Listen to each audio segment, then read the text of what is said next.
সুপ্রিয় সম্মানিত সুধী দর্শক মণ্ডলী, বাংলার যুবসাথী প্রকল্পের মাধ্যমে বেকার যুবক যুবতীদের জন্য যে আর্থিক সহায়তা ঘোষণা করা হয়েছিল প্রতি মাসে 1500 টাকা করে, সেই টাকা কিন্তু ঢুকতে শুরু করেছে। গতকাল পশ্চিমবঙ্গের মাননীয় মুখ্যমন্ত্রী স্বয়ং ঘোষণা করেছে এবং সে কিন্তু জানিয়েছে যে আপনাদের টাকা কিন্তু সরাসরি ব্যাংক অ্যাকাউন্টে চলে যাবে এবং সেটা কিন্তু ঢুকতে শুরু করে দিয়েছে এবং অনেকে কিন্তু টাকা কিন্তু পেয়েছে। যারা এখনো পর্যন্ত টাকা পাননি, অনেকের কিন্তু ফর্ম কিন্তু রিজেক্টও কিন্তু হচ্ছে। সেটাও কিন্তু আপনাদেরকে বলে দেবো কী কী কারণে আপনার ফর্মটি বাতিল হতে পারে। যদি আপনার ফর্ম বাতিল হয়েছে তাহলে কিন্তু আপনি প্রতি মাসে 1500 টাকা করে যে আর্থিক সহায়তা সেটা কিন্তু আপনি পাবেন না।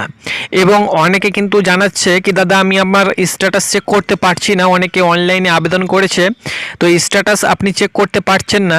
তো স্ট্যাটাসে কি দেখাচ্ছে সেটি আপনাদেরকে বলে দিচ্ছি এবং কারা কারা এই যুবসাথী প্রকল্পের টাকা পাবেন এবং কারা কারা পাবেন না।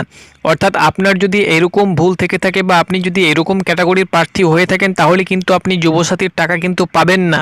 তো সেটাও কিন্তু আপনাদেরকে জানিয়ে দিচ্ছি, আপনি হতাশাগ্রস্ত হবেন না। আপনি যদি এইসব ক্যাটাগরির মধ্যে পড়ছেন বা এরকম যদি আপনি ভুল করে থাকেন তাহলে কিন্তু পুনরায় আপনাকে আবার নতুন করে কিন্তু আবেদন করতে হবে এবং নতুন করে কিন্তু আবারও অফলাইনে ফর্ম জমা দিতে হবে।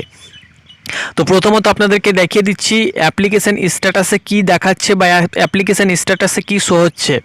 এখানে দেখতে পাচ্ছেন আপনি কিন্তু অনলাইন অ্যাপ্লিকেশন যে লিঙ্ক দেখতে পাচ্ছেন তার নিচেই কিন্তু চেক স্ট্যাটাস বলে একটি অপশান আপনি দেখতে পাচ্ছেন। এই যে চেক স্ট্যাটাস বলে অপশানটি দেখতে পাচ্ছেন, এখানে ক্লিক করলেই কিন্তু আপনি আপনার স্ট্যাটাস চেক করতে পারবেন।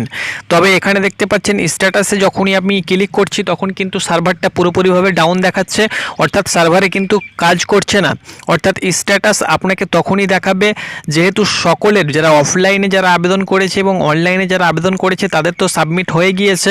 যারা অফলাইনে আবেদন করেছে তাদের কিন্তু সকলের সাবমিট হবে, তারপরে কিন্তু আপনারা আপনাদের স্ট্যাটাস চেক করতে পারবেন এবং প্রতি মাসে টাকা ঢুকেছে কি ঢুকেনি সেইটাও আপনারা কিন্তু স্ট্যাটাসের মাধ্যমে জানতে পারবেন। তো দেখুন আপনাদের কাজ চলছে, যাদের কাজ কমপ্লিট হয়ে গিয়েছে, যাদের ফর্ম ভেরিফিকেশন হয়ে গিয়েছে, সব কিছু ঠিকঠাক হয়েছে, শুধুমাত্র তাদেরই কিন্তু প্রতি মাসে যে 1500 টাকা করে সেটা কিন্তু ঢুকতে শুরু করেছে। এবং যাদের এখনও পর্যন্ত ফর্ম ঠিকঠাক হয়নি, অর্থাৎ এখনও পর্যন্ত সাবমিট হয়নি, ভেরিফিকেশন হয়নি, তাদের কিন্তু এখনও পর্যন্ত টাকা কিন্তু ছাড়া হয়নি। তো চলুন আপনাদেরকে দেখিয়ে দিচ্ছি কারা কারা পাবে এই টাকা এবং কারা কারা এই টাকা পাবে না। পাচ্ছেন যুবসাথীর ফর্ম যাদের রিজেক্ট হবার সম্ভাবনা রয়েছে। এখানে দেখতে পাচ্ছেন আপনি অফলাইনে ফর্ম যখন ফিল আপ করেছেন তখন যদি আপনি আপনার ফর্ম ভুল করে থাকেন, ভুল বা অসম্পূর্ণ ফর্ম জমা দিয়ে থাকেন তাহলে কিন্তু আপনার ফর্মটি পুরোপুরিভাবে রিজেক্ট হয়ে যাবে। এখানে আপনারা অন স্ক্রিন দেখতে পাচ্ছেন। তার সঙ্গে সঙ্গে কোনো তথ্য বা নথি যদি আপনি ভুল দিয়ে থাকেন, আপনি যদি মাধ্যমিক পাস না হয়ে থাকেন, অনেকে মাধ্যমিক পাস নেই কিন্তু তবুও তারা আবেদন করেছে, তাদের কিন্তু ফর্ম পুরোপুরিভাবে বাতিল হয়ে যাবে, তারা কিন্তু টাকা পাবে না। অন্য কোনো সরকারি স্কিমের যদি আপনি টাকা পান, যেমন লক্ষ্মীর ভাণ্ডার, কৃষক বন্ধু, পিএম কিষাণ বা আরও অন্যান্য যে স্কিম রয়েছে, অনেকে বেকার ভাতাও কিন্তু পাই, যেটা আপনাদেরকে যুবসাথীর আগে যে একটা প্রকল্প ছিল সেই বেকার ভাতার টাকা যদি অনেকে পান সেটার ক্ষেত্রেও কিন্তু আপনি এই টাকা পাবেন না। তার সঙ্গে সঙ্গে আপনি যদি চাকরি করে থাকেন তাহলে কিন্তু এই টাকা পাবেন না। আপনি যদি ফর্ম জমা দিয়ে থাকেন তবুও আপনার ফর্মটি কিন্তু পুরোপুরিভাবে বাতিল হয়ে যাবে। সেই সঙ্গে সঙ্গে পশ্চিমবঙ্গের স্থায়ী বাসিন্দা যদি আপনি না হন তাহলে কিন্তু আপনার ফর্মটি পুরোপুরিভাবে বাতিল হয়ে যাবে। তাছাড়াও যদি আপনার বয়সের প্রমাণপত্র আপনি যদি না দিয়ে থাকেন, অর্থাৎ মাধ্যমিক হলে আপনি যদি অ্যাডমিট কার্ড না দিয়ে থাকেন তাহলে কিন্তু, অর্থাৎ বয়সের যে কোনো প্রমাণপত্র না দিয়ে থাকলে আপনার কিন্তু ফর্ম বাতিল হয়ে যাবে। সেই সঙ্গে সঙ্গে আপনি যদি ব্যাংক অ্যাকাউন্ট বা আইএফএসসি যে কোড সেগুলো যদি ভুল দিয়ে থাকেন তাহলে কিন্তু আপনার ফর্ম পুরোপুরিভাবে বাতিল হয়ে যাবে, অর্থাৎ টাকা ঢুকতে কিন্তু সমস্যা হবে।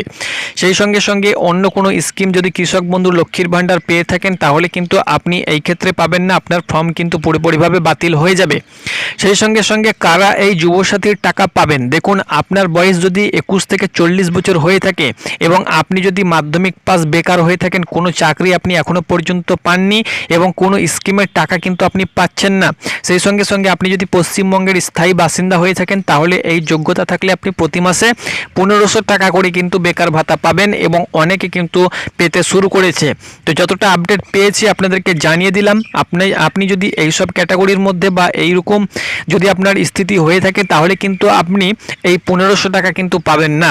তো যখনই যদি আপনার কোনো ভুল থেকে থাকে বা ভুল করে থাকেন তাহলে আবার নতুন করে যখন আপনাদের আবেদন শুরু হয়ে যাবে এবং আবারও যখন আপনার নতুন করে পোর্টাল খুলবে তখন কিন্তু আপনি আবেদন করতে পারবেন।